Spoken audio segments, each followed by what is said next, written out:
On this week's episode, I'm joined by renowned photographer Rui Caria. Rui is born and raised in Nazaré and now lives on Terceira island in the Azores, and his work has taken him to more than 30 countries. We discuss, amongst other things, Nazaré, Azores, the war in Ukraine, how Rui develops a connection and a trust with the people that he shoots, and we talk about what he loves from behind the lens, observing about Portugal. For those of you listening, head over to our YouTube channel to watch some of this episode. And for those of you watching, click down below and subscribe. And for the full podcast episode, head over to Stitcher, Google, Spotify, Apple, or wherever you get your podcasts. And now, over to my conversation with Rui. Welcome back, or welcome to another episode of Portugal, The Simple Life. And it's a real honor to be joined here by Rui Caria. Rui, did I say the surname correctly? Yeah, it's my name, Rui Caria. It's very difficult Caria. Okay. Caria. Okay. Well, Rui, why don't you start off telling us a little bit about you? Well, it's very difficult to talk about me when we talk about that. It's very difficult, but yeah, I'm a journalist. I'm a photographer. I think we are not anymore defined by what we are doing, so I can be whatever I want.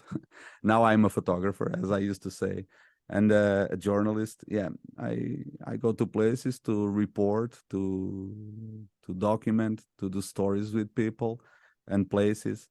Yeah, I think it's a beautiful thing to do. It's a great job, actually. Yeah, and I'm living in the Azores now. Beautiful island, Terceira island in the middle of the Atlantic. It's a great place to be, and from here I can go to everywhere in the world of course by plane, not by boat, because it's very hard. Well, first of all, you were born in Nazaré. This is a place that not a lot of people would have known about outside of Portugal until 10 years ago, and Mr. McNamara surfed the biggest wave in the world. But it's a really special place with a lot of history, a lot of culture, special people. How long did you live there for? Yeah, I born in Nazaré, and I stood there for, I don't know, maybe 20 years. Okay, so born and raised, kind years. of. Yeah, but yeah, sure, of course. But when I start to work, and I start earlier with my, I don't know, 17s maybe, I leave Nazaré to find something to do everywhere in the country, and I just being I'm not in Nazaré since maybe 18 Okay. years, my 18. So yeah, but I go there a lot, as you can imagine, because I have my family there. I love that place. It's a beautiful place. A lot of famous people visited Nazaré. We got Stanley Kubrick came there, a very famous photographer that I can't remember the name right now. It's a very dramatic place. It's got a very dramatic history. Yeah, maybe Cartier-Bresson. That's it. Yeah, the French photographer was there documenting Nazaré. Yeah, I mean, it's a dramatic place. You've got the cliff, you've got the beach, you've got the woods, you've got the history with Situ and Pederneda as well. Did this place inspire you at all to do what you're doing today? Did it push you in that direction, maybe? I don't know. I think that the sand and the sea do something on us. I don't know. You are in São Martinho, so yeah, it's a beach too. It's a place with sea and sand. But yeah, Nazaré is very special because you are talking about the places and the cliff and the city and Pedernera, all that stuff. But yeah, the people. I think it's the people that make the places, and people from Nazaré, they are very special. I don't know if you know, but the musics in the Carnival in Nazaré are made by them. Yeah. It's just Portuguese song. Yeah, not even Portuguese. It's Portuguese from Nazaré. It's with the accent from Nazaré, and they love that thing. Yeah. They made the music for the Carnival, and you don't see this in other places in the country. Not even in Portugal. They just import songs from Brazil, and they don't. Nazaré just make, I don't know, hundreds of every year of songs that nobody understands. if they are not from Nazaré. Yeah. I know the one song, Há camas, há quartos. There's Há camas, há quartos, yeah. Há rooms, né? exactly. Cuecas aos molhos. It's very difficult to understand Yeah. if you are not from Nazaré. You don't Well, need to be a foreigner guy. If you are from Portugal, I have friends that hear that thing. What are they what is it saying, man? about? This Yeah, is yeah. crazy. It's a song about Yeah. that we've got rooms, we've got beds, we've got chambers, and we've got underwear hanging on pegs. Yeah, Yeah, it's great. It's really yeah, Nazare.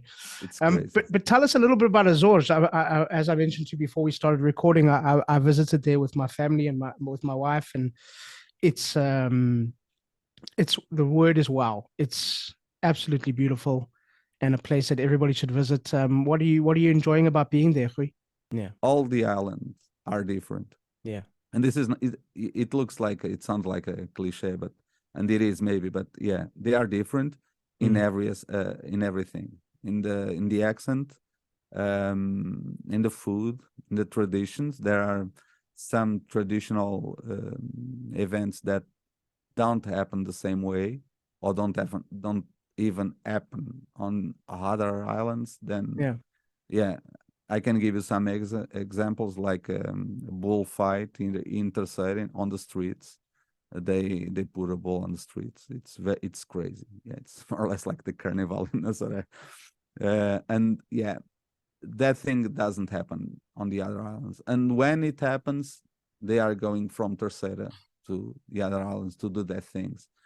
The only thing I think that is connecting all the islands here, tradition, I should say, it's the Holy Spirit that is it's very strong. It's a very strong traditional event in the Azores, all over the island. So I think it's the only connecting point. Yeah. You're like a modern day explorer, but with a camera in your hand. Yeah. I mean, just give us an idea of some of the places that you've been and worked. Yeah, India. Yeah, it's a beautiful place if you like photography. Just drop your camera and you have a great photo, because everything is happening in India. Yeah, but I went to Ukraine too, to the war, and that is remarkable, because it stays with you for I don't know how many time. You can put everything now in perspective and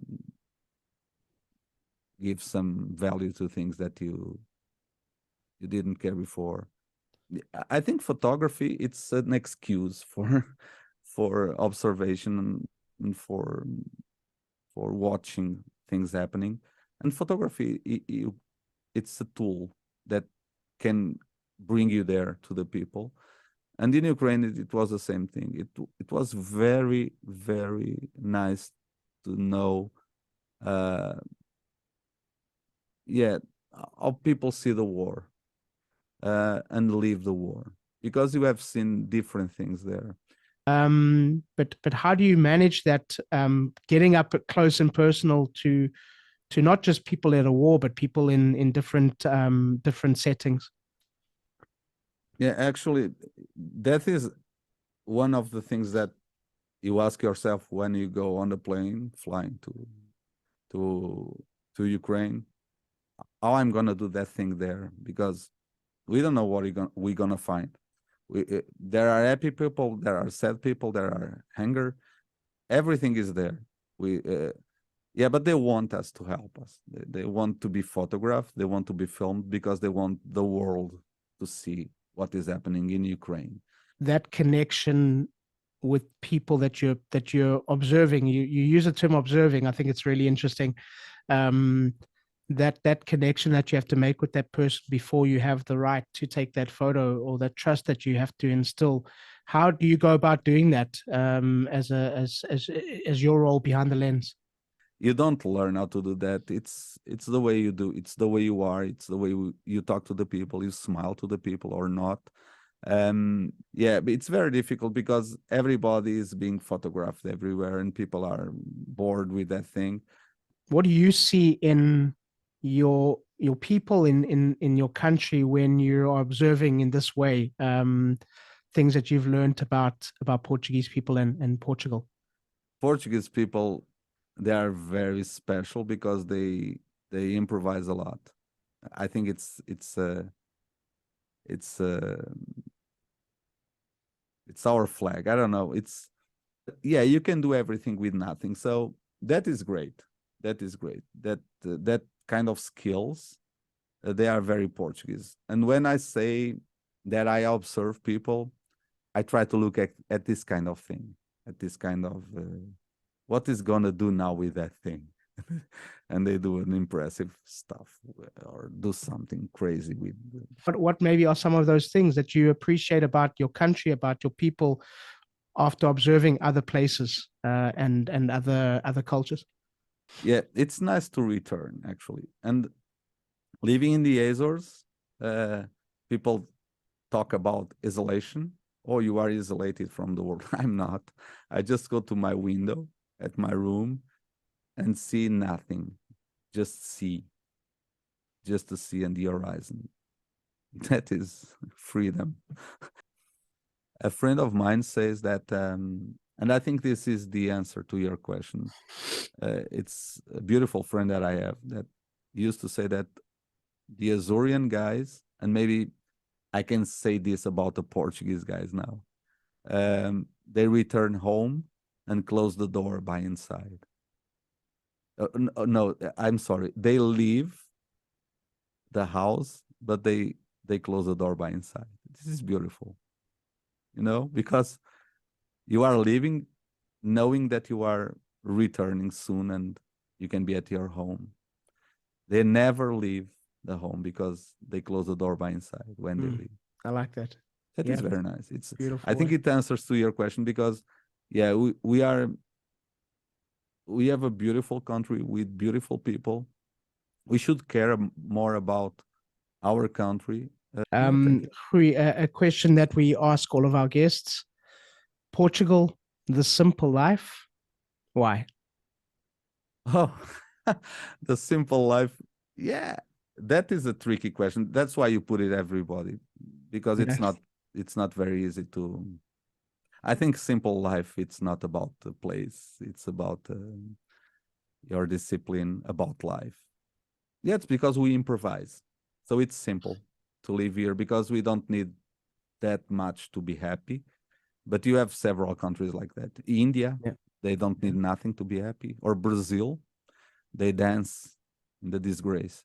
So I think Portuguese people are very dramatic, actually, are very theatrical. And when they talk a lot with their hands and they are very dramatic. That is nice. It's a nice characteristic. It's a funny thing.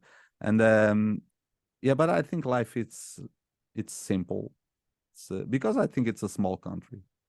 And if you have a small house, it's more easy to have all the things together, and everybody is more or less happy, even if they are not, or even if they don't show that happiness. I think there's a nice feeling about being Portuguese, and maybe that thing, it's an answer that I can put you. The simple, why are you living in Portugal? That is more for you than for me because I'm from here. Yeah. And but I know your answer, so I don't ask you that. I don't do that to you.